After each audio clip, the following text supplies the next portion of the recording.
سوال ہے صلاۃ التسبیح کے متعلق۔ بسم اللہ الرحمن الرحیم۔ سوال ہے صلاۃ التسبیح کے متعلق۔ دیکھیں، صلاۃ التسبیح جو ہے وہ بہت معروف، بڑی مشہور ہے امت مسلمہ کے مابین کہ صلاۃ التسبیح پڑھی جانی چاہیے، اس سے گناہ معاف ہو جاتے ہیں، اور اس کے بارے میں مختلف روایات موجود ہے، ایک حدیث نہیں ہے، کئی حدیثیں ہیں، اور اس کے بارے میں جتنی بھی اسناد ہیں ان کے بارے میں علماء محدثین نے کلام کیا۔ لہٰذا سب سے پہلے تو یہ سمجھ لیجئے کہ جو مختلف روایتوں میں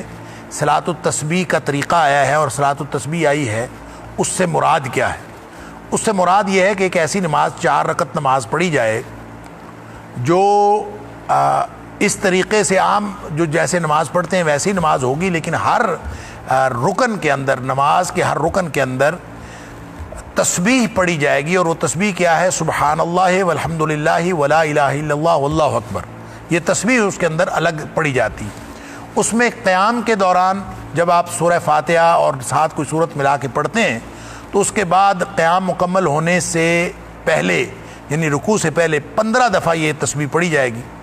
پھر اسی طرح جب رکوع چلے جائیں گے تو رکوع میں بھی جو باقی تسبیحات رکوع کی یہاں میں وہ پڑھنے کے بعد پھر یہ تسبیح پڑھی جائے گی، سبحان اللہ والحمد للہ ولا الہ الا اللہ واللہ اکبر، اور یہ 10 دفعہ پڑھی جائے گی۔ اسی طرح کھڑے ہونے کے بعد پھر 10 دفعہ پڑھی جائے گی، پھر اسی طرح رکوع میں جا کے اپنا سجدے میں جا کے پھر 10 دفعہ پڑھی جائے گی۔ تو یہ، اور اسی طرح دوسرے سجدے، ہر سجدے میں بھی، سجدے کے درمیان بھی، اور دوسرے سجدے سے سر اٹھا کے بھی یہ 10 دفعہ پڑھ کے پھر کھڑے ہونا ہے۔ تو یوں یہ ہر نماز میں یعنی ہر رکعت میں اس طرح سے کرنا ہے، اور یہ صلاۃ التسبیح۔ اس کے پڑھنے کے طریقے میں یہ بھی نہیں ہے کہ یہ جماعت کے ساتھ پڑھی جائے، با جماعت نہ کوئی پڑھنے کا طریقہ بتایا گیا ہے، اور نہ کوئی ثبوت ملتا ہے کہ یہ کبھی کسی نے با جماعت پڑھی۔ لہٰذا یہ صلاۃ التسبیح حدیث کی سند اگر صحیح ہے بھی، پہلی تو بات یہ ہے کہ اس کے اوپر محدثین نے کلام کیا ہے کہ اس کی حدیث صحیح نہیں ہے، اور جس کی حدیث صحیح نہ ہو، دین ثابت نہیں ہوتا بجائے سوائے صحیح حدیث کے اور اللہ کے قرآن کے۔ ضعیف حدیث سے کوئی دین ثابت نہیں ہوتا۔ لہٰذا اگر یہ اس کی ساری احادیث اور ساری سندیں ضعیف ہیں تو اس کا مطلب ہے صلاۃ التسبیح کا سرے سے وجود ہی تسلیم نہیں کیا جانا چاہیے۔ لیکن چونکہ بہت سارے علماء نے اس کو تسلیم کیا ہے اور ہمارے اسلاف میں یہ جاری رہی ہے، تو اس روایت میں جس کو صحیح سمجھا جاتا ہے، بعض لوگوں نے صحیح سمجھا ہے، اگرچہ اس پہ بھی محدثین کا کلام تو موجود ہے کہ یہ وہ حدیث ضعیف ہے، جنہوں نے صحیح سمجھا ہے اس حدیث میں بھی یہ ہے کہ جس شخص نے ہفتے میں ایک دفعہ پڑھ لی اس کے لیے کافی ہو جائے گی، جس نے مہینے میں 1 دفعہ پڑھ لی اس کے لیے کافی ہو جائے گی، جس نے سال میں 1 دفعہ پڑھ لی ہے اس کے لیے کافی ہو جائے گی، اور جس نے ساری عمر میں 1 دفعہ پڑھ لی تو اس کے لیے کافی ہو جائے گی۔ اب یہ جو بیان ہے، جن محدثین نے اس کی سند پر کلام کیا ہے، وہ یہ کہتے ہیں کہ اس کا متن بھی یہ کوئی واضح نہیں ہے، یعنی کیسی نماز ہے کہ جس کے لیے یہ بھی کھلی چھوٹ ہے کہ آپ ہفتے میں 1 دفعہ پڑھ لیں، اور یہ بھی کھلی چھوٹ ہے کہ مہینے میں 1 دفعہ پڑھ لیں، اور یہ بھی کھلی چھوٹ ہے کہ سال میں 1 دفعہ پڑھ لیں، اور یہ بھی کھلی چھوٹ ہے کہ ساری زندگی میں 1 دفعہ پڑھ لیں۔ تو یہ جو اس کا بیان ہے یہ بھی کوئی بہت زیادہ جچتا نہیں ہے، شریعت کے مقاصد کے اندر یہ بہت زیادہ جچتا نہیں ہے۔ جو مقاصد شریعت ہے اس میں تو ہر عبادت کا ایک وقت مقرر ہے، اس کی گنتی اور تعداد بھی مقرر ہے، لیکن اس میں بالکل کھلی چھوٹ ہے۔ بہرحال اگر اس اعتبار سے اب 2 باتیں سامنے آ گئیں اس پوری بحث سے، ایک تو یہ کہ صلاۃ التسبیح والی ساری روایات ضعیف ہیں، لہٰذا صلاۃ التسبیح پڑھنی ہی نہیں چاہیے۔ ایک رائے تو یہ سامنے آ گئی، لہٰذا بہت سارے لوگوں کی، ایک طبقہ علماء کی یہ رائے۔ دوسری رائے یہ ہے کہ چونکہ اتنے سارے اسناد ہیں، اتنے سارے طرق ہیں، تو کثرت طرق کی وجہ سے اس کا وجود تو بہرحال تسلیم کرنا پڑے گا کہ یہ اس کا کوئی نہ کوئی وجود تو ہے، لیکن اس کو چونکہ صحیح حدیث نہیں ہے اس لیے آپ اس کو لازمی نہ سمجھیں۔ لیکن اگر کوئی شخص پڑھنا چاہے اور گناہوں کی بخشش کروانا چاہے تو وہ صلاۃ التسبیح پڑھ لے تو کوئی حرج نہیں ہے، کیونکہ کثرت طرق کی وجہ سے، یعنی یہ دوسری رائے ہے۔ پہلی رائے تو یہ ہے کہ یہ ضعیف ہے، اس کی پڑھنے کی کوئی ضرورت نہیں۔ دوسری رائے یہ ہے کہ چونکہ کثرت طرق کی وجہ سے اس کا کوئی نہ کوئی وجود ہے، لہٰذا پڑھ لینی چاہیے، اور پڑھ لینی چاہیے تو کب پڑھنی چاہیے؟ تو اس کے لیے روزانہ اہتمام کرنے کی ضرورت ہی نہیں ہے، باجماعت بھی اس کا کوئی طریقہ کار نہیں ہے۔ انفرادی نماز ہے، اور انفرادی نماز بھی آپ نے اگر زندگی میں ایک دفعہ بھی پڑھ لی ہے تو اسی حدیث کے مطابق اس کا حق تو ادا ہو گیا، ایک دفعہ بھی پڑھی گئی کافی ہے۔ تو اس کو بار بار اس کا اہتمام کرنا یا بعض مخصوص دنوں کے اندر اس کا اہتمام کرنا یہ پھر بھی درست قرار نہیں پاتا۔ تو بہرحال دونوں نقطہ ہے نظر سے اس کا کوئی باقاعدہ اہتمام اس کی کوئی ضرورت نہیں ہے، اور نہ ہی یہ کوئی شریعت کے اندر اس طرح کا کوئی ہمیں حکم دیا گیا ہے، واللہ عالم۔ البتہ کوئی شخص پڑھنا چاہے تو وہ پڑھ سکتا ہے، یہ اس میں گنجائش نکلتی ہے، ہم اس کو غلط نہیں کہیں گے، لیکن زیادہ بہتر یہی بات ہے کہ اس کو آپ شریعت کی کوئی چیز نہ ہی سمجھیں کیونکہ یہ صحیح حدیث سے ثابت نہیں ہے۔ لیکن کثرت طرق کی وجہ سے جیسے بعض علماء کہتے ہیں کہ پڑھنی چاہیے تو پڑھ لی جائے تو کوئی حرج نہیں ہے، آپ سال میں ایک آدھ دفعہ پڑھ لیں یا زندگی میں ایک دفعہ پڑھ لیں تو وہ کافی ہے انشاءاللہ۔ اس حدیث کے الفاظ یہ بتاتے ہیں، واللہ اعلم بالصواب۔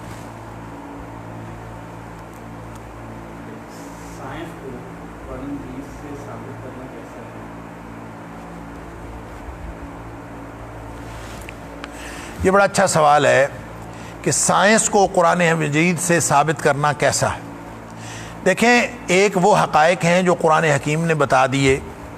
ایک وہ حقائق ہیں جو سائنس بتاتی رہتی ہے۔ جو قرآن حکیم کے حقائق ہیں وہ اٹل ہیں، ناقابل تبدیل ہے، ناقابل تغیر ہے، جبکہ سائنس جو کچھ بتاتی رہتی ہے نا وہ تو تبدیل ہوتا رہتا ہے، ہر 50-100 سال کے بعد سائنس اپنے نتائج بدل دیتی ہے۔ لہٰذا سائنس ایک بطور علم کہ اس کو پڑھنا اور سائنسی تحقیقات کو آگے بڑھانا، یہ تو انسان کی ذمہ داریوں میں ایک ذمہ داری ہے کہ یہ غور و فکر کرے، اور غور و فکر کے نتیجے میں اپنی تحقیق کا دائرہ وسیع سے وسیع تر کرتا جائے۔ یہ تو اللہ تعالیٰ نے قرآن حکیم میں اس کی ذمہ داری لگائی، اور اولو الالباب جو اہل عقل ہیں وہ غور و فکر کرتے رہتے ہیں اور اس کائنات کی مختلف چیزوں کو ایکسپلور کرتے رہتے ہیں۔ تو ایکسپلور کرتے رہنا یہ گناہ نہیں ہے، لیکن سائنس کو اگر آپ قرآن سے ثابت کریں گے یا قرآن سے سائنس کو ثابت کریں گے تو یا سائنس کو قرآن کی تصدیق کا ذریعہ بنائیں گے تو سائنس تو کچھ عرصہ بعد جا کے اپنے نتائج بدل دے گی۔ تو پھر گویا آپ قرآن کی تصدیق اگر آپ نے سائنس سے کی ہوگی تو سائنس اپنا نتیجہ بدل دے تو کیا خیال ہے کہ پھر قرآن کی تصدیق کرنا چھوڑ دیں گے؟ ایسا ہرگز نہیں۔ لہٰذا یہ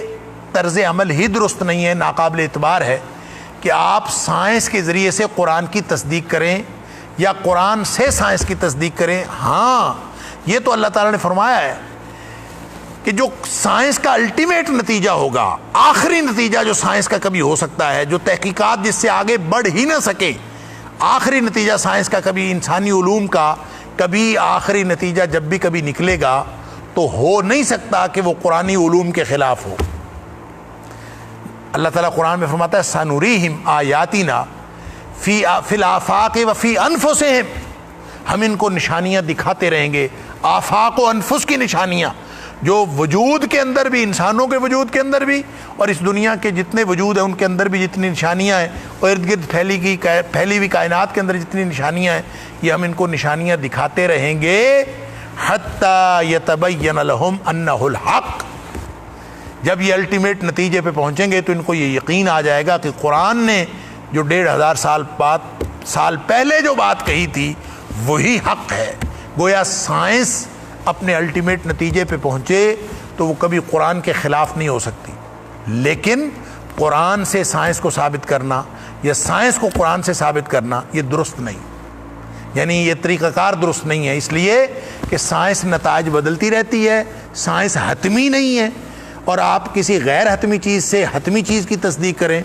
یا حتمی چیز سے غیر حتمی چیز کی تصدیق کریں، یہ طرز عمل درست نہیں ہے، اور الٹیمیٹلی اس کا کوئی نتیجہ نہیں نکلتا کہ اگر آپ غیر حتمی چیز سے حتمی چیز کی تصدیق کریں اور وہ غیر حتمی چیز اپنی حیت ہی بدل دے، اپنا نتیجہ ہی بدل دے، تو پھر اس کا مطلب کیا ہوگا کہ قرآن نعوذ باللہ من ذالک اب سچا نہیں رہا؟ ایسا ہرگز نہیں ہے۔ لہٰذا یہ ٹرینڈ ٹھیک نہیں ہے کہ آپ اس سے اس کو ثابت کریں یا اس سے اس کو ثابت کریں۔ البتہ سائنس کی وہ تحقیقات جو اپنے آخری درجے کو پہنچ گئی ہیں وہ ان کی بہت ساری چیزوں کی تصدیق قرآن سے ہوتی ہے۔ کتنے ہی نیچرل فینومیناز ہیں جس کی تصدیق قرآن سے ہوتی، تو تصدیق ہو جائے تو درست ہے، وہ ان نشانیوں میں سے ہے جس کے بارے میں قرآن کہتا ہے حتیٰ یتبین لہم انہ الحق، کہ ان کے لیے واضح ہو جائے گا کہ قرآن نے جو بات پہلے کہہ دی تھی وہی حق ہے، جو نبی اکرم صلی اللہ علیہ وسلم نے فرما دی تھی وہی حق ہے۔ لہٰذا یہ خود بخود چیزیں ظاہر ہوتی رہیں گی with the passage of time, لیکن کسی خاص وقت میں کسی خاص اصول کو اس سے ثابت کرنے کی کوشش کرنا یہ درست نہیں ہے۔ واللہ اعلم بالصواب۔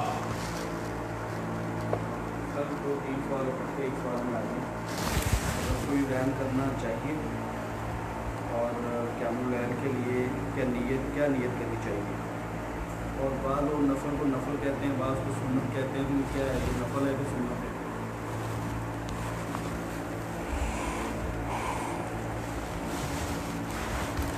سوال یہ ہے کہ بعض لوگ نفلوں کو نفل کہتے ہیں، بعض نفلوں کو سنت کہتے ہیں، اور خاص طور پہ جب قیام اللیل ہم کرتے ہیں تو کیا نیت کریں، اور ہم اس کو سنت کہیں گے کہ نفل کریں گے، کیا کہیں؟ دیکھیں بات یہ ہے کہ فرض نماز کے علاوہ جتنی بھی نمازیں ہیں وہ نفل ہیں۔ نفل کا مطلب ہوتا ہے زائد نماز۔ تو ایک وہ فرائض ہیں جو اللہ نے ضروری نماز کی ہے، فرض ہے، جو نہ پڑھی جائے گی تو انسان پکڑا جائے گا۔ اس کے علاوہ جتنی نمازیں وہ ساری زائد ہیں، اور زائد جو ہیں وہ نفل ہیں۔ وہ نفل جو نبی اکرم صلی اللہ علیہ وسلم نے ادا کیے ہوں وہ سنت بن جاتے ہیں۔ لہٰذا جو نبی اکرم صلی اللہ علیہ وسلم کے ادا کیے ہوئے نفل ہیں ان کو ہم ادا کریں گے تو وہ سنت ہو جائیں گے، اور اگر ہم کوئی ایکسٹرا نوافل خود سے پڑھتے ہیں تو وہ نوافل ہو جائیں گے۔ اب آ جائیں قیام اللیل کے بارے میں۔ قیام اللیل جو ہے نبی اکرم صلی اللہ علیہ وسلم حضرت عائشہ صدیقہ رضی اللہ تعالی عنہا کی روایت کے مطابق رمضان اور غیر رمضان میں آپ قیام اللیل کیا کرتے تھے۔ یہ جو موجودہ تراویح ہے جس کو ہم قیام اللیل بھی کہہ دیتے ہیں، تراویح بھی کہتے ہیں، یہ تراویح باجماعت جو مسجد میں پڑھنے کا طریقہ ہے یہ حضرت عمر فاروق رضی اللہ تعالیٰ کے دور میں رائج کیا گیا۔ نبی اکرم صلی اللہ علیہ وسلم کے دور میں، حضرت ابوبکر صدیق رضی اللہ تعالیٰ کے دور میں لوگ انفرادی طور پر نماز پڑھتے تھے، یا پھر حضرت عمر فاروق رضی اللہ عنہ کے ابتدائی دور میں بعض لوگ کچھ ٹولیوں میں، کسی نے وہاں ٹولی بنا لی، 2-3 لوگ جماعت کرا لیے، وہاں پہ 2 ٹولی بنا لی، 2-3 لوگ جماعت کرا لیے، ٹولیوں میں پڑھ لیتے تھے یا انفرادی طور پر پڑھتے تھے۔ نبی اکرم صلی اللہ علیہ وسلم بھی خود انفرادی طور پر ہی ساری زندگی پڑھتے رہے، اور اماں عائشہ صدیقہ رضی اللہ تعالیٰ عنہ اسی کے بارے میں فرماتی ہیں کہ آپ صلی اللہ علیہ وسلم رمضان اور غیر رمضان میں 11 رکعت ہی پڑھتے تھے۔ بعض روایات میں 9 رکعت بھی ثابت ہیں، 13 رکعت بھی ثابت ہیں کہ نبی کریم صلی اللہ علیہ وسلم نے پڑھی، اور وہی قیام اللیل تھا، وہی تہجد تھی، وہی ایک نماز تھی جو نبی اکرم صلی اللہ علیہ وسلم پڑھتے رہے۔ البتہ نبی اکرم صلی اللہ علیہ وسلم نے امت کو طریقہ سکھانے کے لیے 3 دن باجماعت نماز پڑھائی ہے۔ وہ جو 3 دن بعد صرف 1 سال، یعنی ہر سال نہیں 3 دن پڑھائی، صرف 1 سال آپ نے 3 دن پڑھائی ہے اور امت کو ایک طریقہ سکھا دیا، اور اس میں بھی جو 3 راتیں تھیں وہ 23ویں، 25ویں اور 27ویں تھیں۔ اور صحابی کہتا ہے کہ 23ویں رات کو نبی اکرم صلی اللہ علیہ وسلم نے نماز پڑھائی تو 1/3 رات قیام کیا، اور جب 25ویں کو آپ نے قیام کیا تو آپ نے آدھی رات تک قیام کیا، اور جب آپ نے 27ویں کو قیام کیا تو آپ نے ساری رات ہی قیام کیا، کہ حتیٰ کہ ہمیں خطرہ لاحق ہو گیا کہ ہماری سحری بھی نکل جائے گی، یعنی اتنا لمبا قیام ہوا۔ تو اماں عائشہ صدیقہ رضی اللہ تعالیٰ نے فرما رہی ہیں کہ آپ رمضان اور غیر رمضان میں 11 رکعت ہی پڑھتے تھے، تو اس کا مطلب ہے نبی پاک صلی اللہ علیہ وسلم پر جو تہجد فرض تھی تو وہ تو آپ نے اس دن نہیں پڑھی جس دن سحری تک گزرنے کا وقت ہو گیا تھا، تو آپ نے وہی نماز ایک پڑھی تھی جس کو تہجد ہی کہتے ہیں، اور وہی نبی اکرم صلی اللہ علیہ وسلم پڑھتے تھے، یہی سنت ہے، وہی قیام اللیل ہے۔ لہٰذا جب آپ قیام اللیل کہیں گے، سنت سمجھ کے پڑھیں گے تو اس کو پڑھنا چاہیے۔ باقی رہی وہ تراویح جس کو 8 اور 20 کا جھگڑا پڑا رہتا ہے، اور یہ تو یہ باجماعت تراویح حضرت عمر فاروق رضی اللہ عنہ کے دور میں شروع ہوئی، اور اس کے بارے میں جو لوگ 20 کہتے ہیں وہ بھی ان کا خیال ہے کہ اس پر امت کا اجماع ہے کہ 20 پڑھنی چاہیے۔ البتہ کوئی نبی اکرم صلی اللہ علیہ وسلم سے کوئی دلیل، کسی صحیح حدیث سے دلیل، ایسی کوئی دلیل موجود نہیں ہے۔ تو جو شخص اس نماز کو ادا کرے جو نبی اکرم صلی اللہ علیہ وسلم نے نہیں پڑھی یا اس سے زائد پڑھے، تو وہ نوافل ہیں، وہ جتنے مرضی پڑھے، اس میں کوئی جھگڑا نہیں ہے۔ یہ ایک صلاۃ التطوع ہے، قیام اللیل جو ہے یہ نفلی نماز ہے، اس کو آپ پڑھیں بہت فائدہ ہے، نہ پڑھیں کوئی نقصان نہیں ہے۔ لیکن کوئی شخص کہے کہ یہ 20 پڑھنے ہیں، 40 پڑھنے ہیں اور یہ سنت ہے، ایسا ہرگز نہیں۔ سنت وہی ہے جو نبی اکرم صلی اللہ علیہ وسلم پڑھتے تھے، اور نبی اکرم صلی اللہ علیہ وسلم کتنی پڑھتے تھے؟ وہ آپ کی 11 رکعت عام معمول تھا، بعض اوقات آپ 8 رکعت اور 1 وتر بھی پڑھ لیتے تھے، 9 رکعت بھی، اور بعض اوقات نبی اکرم صلی اللہ علیہ وسلم 13 رکعت بھی پڑھ لیتے تھے۔ تو یہ 9 سے 13 تک عام معمول 11 نبی اکرم صلی اللہ علیہ وسلم کی سنت نماز یہی ہے۔ اور اگر کوئی شخص یہ نماز پڑھے گا تو وہ قیام اللیل سنت کی نیت کرے گا، اور اگر کوئی شخص اس سے زائد پڑھنا چاہتا ہے تو جتنے مرضی نوافل پڑھے، منع نہیں ہے، لیکن پھر وہ سنت نہیں ہوں گے، پھر وہ نوافل ہوں گے۔ آپ نفل کی نیت کر کے جتنے مرضی پڑھ سکتے ہیں، کوئی حرج نہیں ہے۔ اللہ تعالیٰ ہماری طرف سے قبول فرمائے۔ نوافل صحابہ کرام بھی بہت پڑھا کرتے تھے، 36 بھی آتا ہے، 30 کی تعداد بھی آتی ہے، 40 تک بھی لوگ پڑھتے تھے، 20 بھی پڑھتے تھے، کوئی حرج نہیں ہے پڑھنے میں، اور پڑھے جا سکتے ہیں۔ یہ سارے نوافل ہیں، البتہ سنت وہ نوافل ہوں گے جو نبی اکرم صلی اللہ علیہ وسلم ادا کرتے رہے۔ اسی سے پھر فقہاء نے ایک اور اصطلاح بھی نکالی ہے، سنت مؤکدہ، یعنی جس نفل کو نبی اکرم صلی اللہ علیہ وسلم ادا کرتے رہے وہ سنت ہے، ہمیں وہ سنت سمجھ کے کرنی چاہیے، اور جس پر نبی کریم صلی اللہ علیہ وسلم نے خود ہمیشگی بھی فرمائی، خود ادا بھی کرتے رہے، اور ساتھ آپ نے حکم بھی فرما دیا کہ ادا کرو، تو گویا وہ سنت مؤکدہ ہو گئی۔ اس طرح سے یہ کیٹیگریز فقہاء نے بنائی ہیں نبی اکرم صلی اللہ علیہ وسلم کے فرامین سے اخذ کر کے۔ لیکن جو سنت وہی بات ہوگی جو نبی اکرم صلی اللہ علیہ وسلم کرتے رہے، اور جو آپ نے جو عمل نہیں کیا وہ سارے کے سارے نوافل ہوں گے۔ ہم اس میں جتنے مرضی پڑھ سکتے ہیں، جتنا مرضی کم کر سکتے ہیں، نوافل کے اندر ہمیں اس بات کا اختیار ہے، البتہ سنتوں کے حوالے سے ہمیں کمی بیشی کا اختیار نہیں ہے۔ جو نبی پاک صلی اللہ علیہ وسلم کرتے رہے وہی سنت ہے، اور سنت عمل ہی سب سے بہتر عمل، واللہ اعلم۔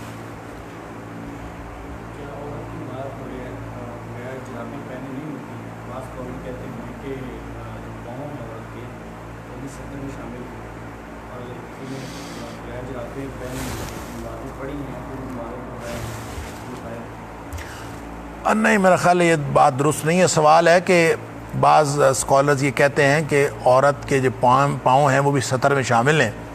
لہذا جرابیں پہنے بغیر عورت نماز نہیں پڑھ سکتی۔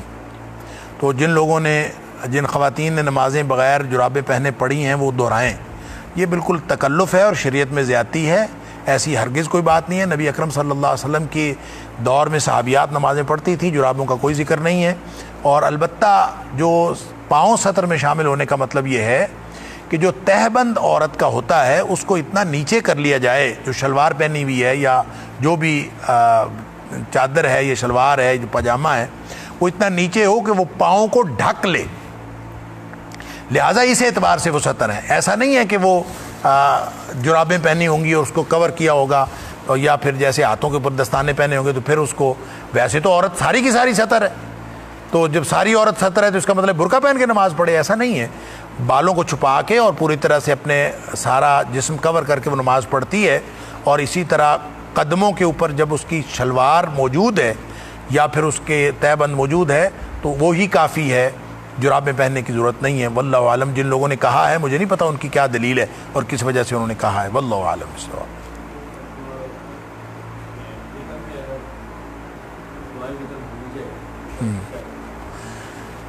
وطر کے اندر دعا بھول جائے، جو دعائے قنوت ہے، جو قنوت وطر کرتے ہیں تو وہ بھول جائے تو کیا کرے؟ دیکھیں، اس میں ہمارے جو بعض علماء کا اور ایک خاص طبقے کا تو یہ نقطہ نظر ہے، وہ کہتے ہیں کہ وطر واجب ہے، اور وطر کے اندر جو دعائے قنوت پڑھنا ہے وہ بھی واجب ہے، اور واجب اگر رہ جائے تو پھر سجدہ صاحب کرنا پڑتا ہے۔ تو یہ بھی ایک نقطہ نظر ہے کہ اس کے وجوب کا،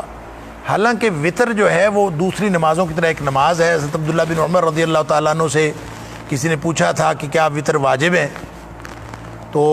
انہوں نے آگے سے کہا تھا کہ اللہ کے رسول صلی اللہ علیہ وسلم اور صحابہ کرام پڑھتے رہے، بس بات ختم ہوئی۔ وہ پھر پوچھتا ہے کہ کیا یہ واجب ہے؟ انہوں نے پھر وہی جواب دیا کہ نبی کریم صلی اللہ علیہ وسلم بھی وطر پڑھتے تھے، باقی صحابہ کرام بھی پڑھتے تھے۔ تیسری دفعہ پھر اس نے پوچھا کہ کیا یہ واجب ہے؟ تو اس پر پھر حضرت عبداللہ بن عمر رضی اللہ تعالیٰ نے فرمایا، اور وہی بات فرمائی لیکن ساتھ یہ فرمایا الا تعقل، کیا تو عقل نہیں کرتا، سمجھتا نہیں تو اس بات کو کہ بس اللہ کے رسول بھی پڑھتے تھے اور اللہ کے رسول صلی اللہ علیہ وسلم بھی پڑھتے تھے اور صحابہ کرام بھی پڑھتے تھے، بات ختم ہوئی۔ تو جو وہ پڑھتے تھے تو ہمیں بھی پڑھنی چاہیے، البتہ وہ واجب ہے کہ فرض ہے، یہ فرض اور واجب کا جو فرق ہے یہ بھی احناف نے کیا ہے کہ فرض اور ہوتا ہے واجب اور ہوتا ہے، حالانکہ واجب کا چھوڑنا بھی گناہ ہے اور فرض کا چھوڑنا بھی گناہ ہے اگر یہ سمجھے تو چونکہ نماز وطر کے بارے میں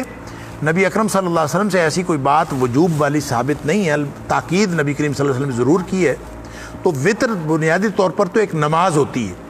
تو وہ نماز پڑھنی ہے، اس کے اندر دعائے وطر پڑھ لی جائے تو وہ زیادہ بہتر ہے، پڑھنی چاہیے۔ لیکن اگر رہ جائے تو کوئی سجدہ صاحب نہیں ہے، کوئی ضرورت نہیں ہے اس طرح کی، اگر وہ دعا رہ جائے تو بھی نماز ہو جاتی ہے، اور اگر آپ وطر بالکل بغیر قنوت کے پڑھ لیں تو بھی ہو جاتا ہے۔ وطر کی دعا پڑھنی چاہیے،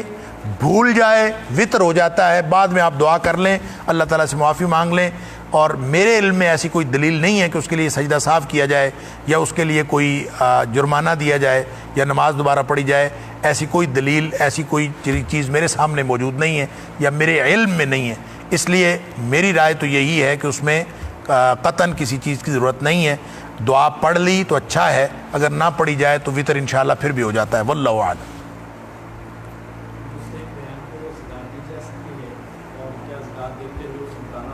پہلا کیا ہے؟ ہاں، اللہ عالم۔ اللہم اہدنا بالقرآن العظیم، اللہم انفعنا بالقرآن العظیم، اللہم ارحمنا بالقرآن العظیم، اللہم فقہنا فی الدین بالقرآن العظیم، اللہم اجرنا من النار بالقرآن العظیم، اللہم اجرنا من النار بالقرآن العظیم، اللہم اجرنا من النار بالقرآن العظیم، اللہم ادخلنا کلنا الجنة الفردوس بالقرآن العظیم، اللہم ادخلنا الجنة الفردوس بالقرآن العظیم، اللہم ادخلنا کلنا الجنة الفردوس بالقرآن العظیم، اللہم اجعل القرآن لنا اماما ونورا وہدا ورحمہ، اللہم اجعل القرآن ربیع قلوبنا ونور صدورنا وجلاء احزاننا وذهاب همومنا وغمومنا، وصلی اللہ تعالی علی خیر خلقی محمد وآلہ وصحبہ اجمعین، آمین آمین برحمتک یا ارحم الراحمین۔